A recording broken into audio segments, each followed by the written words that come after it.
Legacy Motor Club pairs Jimmie Johnson with a championship-winning crew chief, and Kurt Busch revealed this past weekend that he is still not medically cleared to return to racing.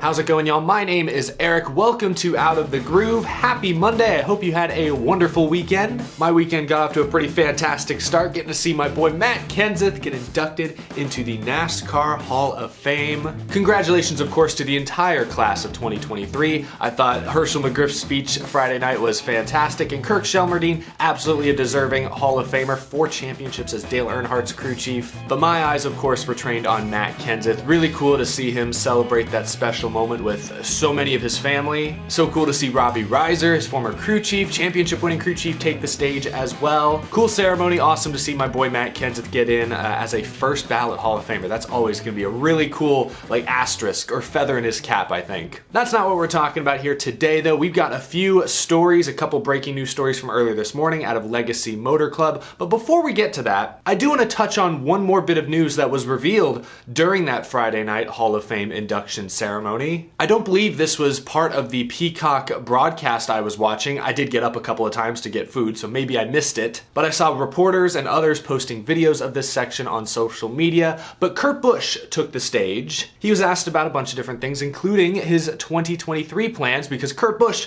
while he's no longer going to be racing full-time, has said since the beginning that he hopes to do a few part-time starts for 23XI this year in a third car. Well, Kurt Busch revealed this troubling little detail that may get in the way of those plans. Here's what Kurt Busch said. "I'm still not approved to race yet at the competition level, and I still keep pushing." And then he added that Herschel McGriff, 95 years old, I believe, is his new motivator. Herschel McGriff, I totally forgot about this, ran a K&N race 5 years ago. They highlighted it during the stream, and that's crazy, 90 years old? But on a more serious note, Kurt Busch there revealing that he has still not been medically cleared to return racing since his concussion that he sustained at Pocono way back in, I think it was July, right? Pocono was in July? It's been 6 months now, and Kurt Busch still not medically cleared to get behind the wheel of a NASCAR stock car. That's very disappointing news. I can't imagine the struggle, the difficulty Kurt Busch has had to deal with over the past few months. Dude wanted to race full-time in 2023, maybe have it be his final season, do his own little retirement tour perhaps. Instead, forced to retire a year early, wants to do some part-time starts, and there's still a great chance he will, but he's not able to as of right now. Concussions, I'm no expert, but head injuries are unpredictable. The effects can linger for days, weeks, potentially months, or even years. You just never really know. It's a case-by-case basis.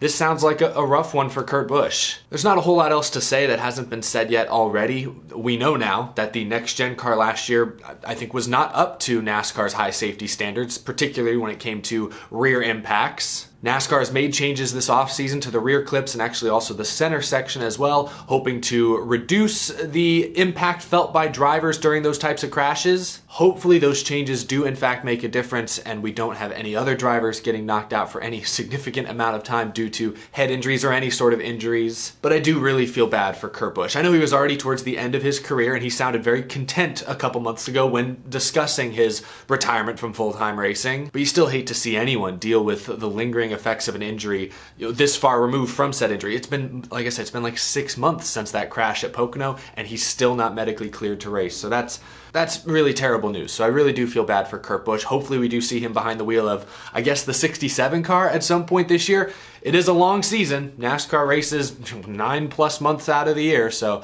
hopefully at some point this year we will see Kurt Busch back behind the wheel of a NASCAR Cup Series car. But I just thought that quote, that soundbite was shocking, quite honestly. I wanted to get the bad news out of the way first and foremost this morning, but now let's talk Legacy Motor Club because this morning they made 2 newsworthy announcements. Firstly, Legacy Motor Club has named Todd Gordon as Jimmie Johnson's crew chief for the 2023 season. Again, it's just a part-time schedule. Jimmie's expected to do 5 races, but Todd Gordon, who won the 2018 Series Championship with Joey Logano, who won the 2015 Daytona 500 with Logano, and almost won the infamous 2020 Daytona 500 with Blaney, will now be Jimmie Johnson's crew chief for this year's Daytona 500. That is a deadly combination. Now, Todd Gordon, his entire Cup Series crew chiefing career, I believe, was with Team Penske. He won 25 races over, I believe, 10 full-time seasons. But he hasn't crew chiefed since 2021. He basically took last year off and instead worked a lot of media stuff. I think he did most of his work with Motor Racing Network, MRN. But now he's stepping back atop the pit box for select races in 2023 with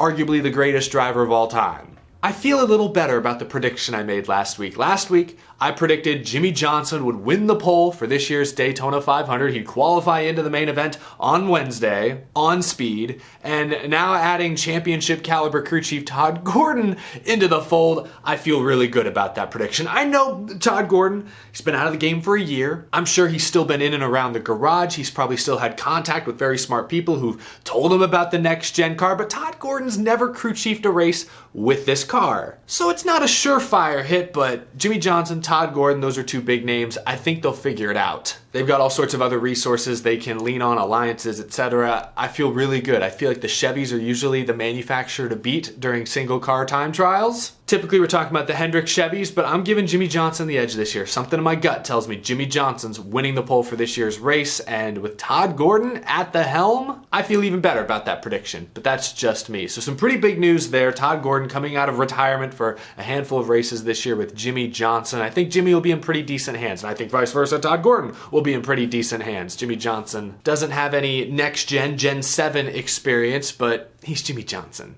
I know that's not exactly insightful commentary, but he's a 7-time champion. I'm not predicting he's going to win a race this year, but I think he's going to race respectable. He's not going to be a moving chicane out there. The Daytona 500 entry list, though, is continuing to fill up. We've talked about so many recent announcements. Travis Pastrana is going to try to qualify for the race in a 2311 car. We know about Austin Hill. Zane Smith is expected to attempt the race. Last week, Chandler Smith in a colleague entry expected to enter. There's also a rumor floating around, and I haven't seen anything confirmed, so I'm not going to talk about it too much, but it was floating around on Reddit. A bunch of y'all sent it to me on Twitter. Maybe this was on a broadcast somewhere, but I couldn't find any clips, but someone says they heard Riley Herbst will drive a Rick Ware Racing entry, will drive the number 15. Apparently Rick Ware said that himself at Daytona this week. Not sure if that's true. If it is true, Riley Herbst will be driving the 15, which is a chartered entry, so it's not an additional open car. He will be one of the 36 locked into the field.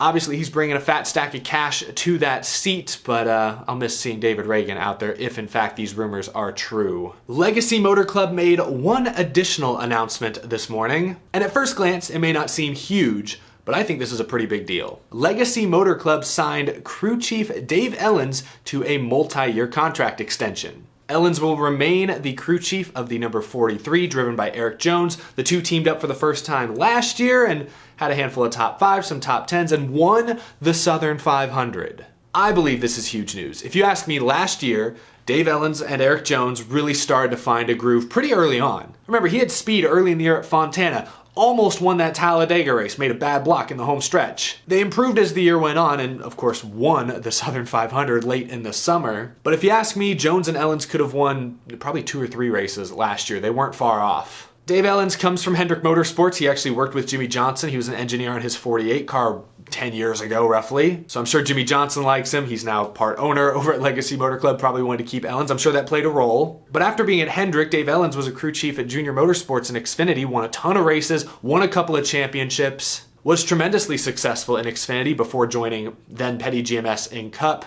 Dave Ellens could be a diamond in the rough, and I'm glad that a smaller team like Legacy Motor Club was able to lock him down for multiple years. They also have Eric Jones through at least, I think, next year. And I think both Ellens and Jones, as a dynamic duo, as a single unit, could be destined to do some great things. I think they're going to continue to fly under people's radar. Fans are going to continue to underestimate them, and that 43 car is going to start leading more laps and contending for even more wins. I believe so. I'm glad Legacy Motor Club has them both locked up because I'm a fan of parity. I don't want to see the best drivers, the best crew chiefs, the best engineers only compete at Hendrick Motorsports or JGR. That's why, while I'm excited for Alex Bowman, it's potentially going to be a big year for him, it's an important year, I was a little disappointed to see Blake Harris leave front row. Last year was his first season as a crew chief, and he and Michael McDowell were able to put together one of the best overall seasons I think Front Row has ever had. Front Row, a smaller team just trying to sneak into the playoffs every year, finally has some momentum, something to build on, a great step in the right direction last season,